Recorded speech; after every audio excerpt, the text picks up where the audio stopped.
Hello friends, SRT किचनमध्ये पुन्हा एकदा आपलं मनपूर्वक स्वागत आहे। आज आपण अगदी गावाकडच्या पद्धतीने दोडक्याची झणझणीत अशी रस्सा भाजीची रेसिपी बघणार आहोत। गावाकडे जसं कमी साहित्यात अगदी तिखट मीठ वापरून भाजी बनवतात, आज आपण अगदी तशीच ही दोडक्याची रस्सा भाजी बनवणार आहोत। चला तर मग झणझणीत अशी दोडक्याची रस्सा भाजी बनवायला सुरुवात करूया। त्यासाठी माझ्याकडे एक दोडका आहे। सुरुवातीला या दोडक्याच्या ज्या शिरा असतात त्या काढून घेणार आहोत। मी एका पळीच्या साहाय्याने या शिरा काढणार आहे। तुम्ही चाकूने त्या शिरा कट करून घेतल्या तरी चालू शकतं। शिरा कट केल्यामुळे दोडका लवकर शिजतो आणि तो दाताखाली आल्यानंतर असं कचकच करत नाही, म्हणून शिरा काढून घ्यायच्या। सर्व शिरा काढून झाल्यानंतर दोडका कट करून घ्यायचा आहे आपल्याला। कट करताना मी तो असा उभ्या आकारात कट करून नंतर मधून कट करून घेणार आहे। तुम्हाला हवा असेल तर गोल आकारात कट करून घेऊ शकता। मी गावाकडच्या पद्धतीने बनवणार आहे, त्यामुळे सर्व अशा उभ्या कट करून घेणार आहे। सर्व दोडका असा उभ्या फोडीमध्ये कट करून झाल्यानंतर एका कढईमध्ये 1 चमचा तेल घालून त्यामध्ये जे दोडके कट करून घेतले ते घालून घ्यायचे आहेत आपल्याला। आपण हे दोडके थोडे तेलात भाजून घेणार आहोत। असं केल्यामुळे आपली भाजी पटकन शिजते। तुमच्याकडे जर वेळ असेल तर तुम्ही असं न करता डायरेक्ट भाजी शिजायला घातली तरी चालेल। कोणत्याही पद्धतीने केली तरी दोडक्याची भाजी खायला एक नंबर लागते। असं हलवत 1-2 मिनिट आपण हे परतून घेतलेलं आहे आणि 1-2 मिनिट परतल्यानंतर हे पहा, आपला दोडका थोडासा शिजलेला आहे। फ्राय केल्यावर भाज्या लवकर शिजतात। आता हे थोडासा शिजलेला दोडका आपण एका प्लेटमध्ये काढून घेऊया। आता मिक्सरच्या एका भांड्यात 3 चमचे डाळ भिजवून घेतलेली आहे। भिजल्यामुळे डाळ थोडीशी मऊ झालेली आहे। हे पहा, पटकन तुटली जाते। त्यामधील 2 चमचे चणा डाळ या भांड्यात घालून बारीक करून घ्यायचे आहे आपल्याला। चणा डाळीमुळे दोडक्याच्या भाजीला खूप छान चव येते आणि हे आपण बारीक करून घेणार आहे। राहिलेली चणा डाळ आहे ती आपण भाजीमध्ये वापरणार आहोत। हे पहा, 1 चमचा पाणी घालून चणा डाळ अशी बारीक पेस्ट सारखी करून घेतलेली आहे। आता एका कढईमध्ये 2 चमचे तेल घालून घेऊया। तेल थोडं गरम झालं की त्यामध्ये 1 चमचा मोहरी घालून घेऊया। मोहरी थोडी तडतडली की त्यामध्ये अर्धा चमचा जिरा घालून घेऊया।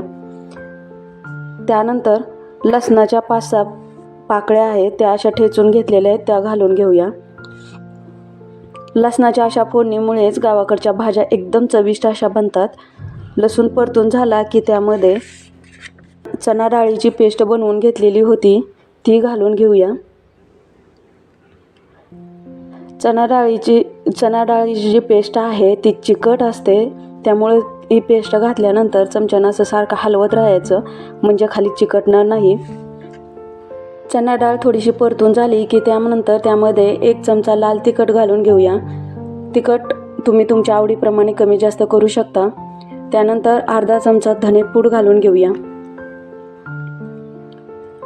आणि पाव चमचा गरम मसाला घालून घ्यायचा। गरम मसाला जर असेल तर घालायचा, नसेल तर जिरेपूड घातली तरी चालेल किंवा नाही वापरला तरी चालेल। त्यानंतर हे पेस्ट बरोबर मसाले सगळे परतून घ्यायचे आहेत। गरम मसाल्यामध्ये खडे मसाले असतात, त्यामुळे दुसऱ्या मसाल्याची गरज पडत नाही, त्यामुळे मी थोडासा गरम मसाला घातलेला आहे। तुम्ही फक्त लाल तिखट वापरून जरी ही भाजी बनवली तरी खूप छान होते। त्यानंतर तुम्हाला जेवढा रस्सा हवा आहे तेवढा पाणी घालून घ्यायचं। जर तर्रीवाली भाजी हवी असेल तर थंड पाण्याऐवजी थोडंसं कोमट पाणी घालून घ्यायचं। त्यानंतर या रस्स्याला उकळी आली की त्यामध्ये आपण जो 1 चमचा भिजवलेली डाळ ठेवली होती ती घालून घेऊया। त्यानंतर भाजून घेतलेला जो आपण दोडका आहे जो परतून घेतला होता तेलामध्ये तो घालून घेऊया।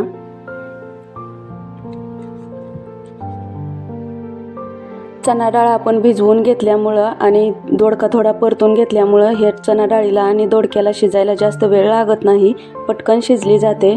हे थोडंसं मिक्स करून घेऊया आणि त्यानंतर चवीपुरतं मीठ घालून घेऊया। मीठ घातल्यानंतर आपल्याला हे रस्सा शिजवून घ्यायचा आहे, जोपर्यंत चणा डाळ आणि दोडका शिजत नाही तोपर्यंत। आणि हे पहा, कोमट पाणी वापरल्यामुळं भाजीला किती छान तरी आलेले आहे आणि भाजीला चांगली उकळी फुटलेली आहे. तर आपण चणा डाळ आणि दोडका शिजला आहे की नाही ते चेक करून घेऊया. आणि तुम्ही बघू शकाल, हे पहा आपला दोडका शिजलेला आहे.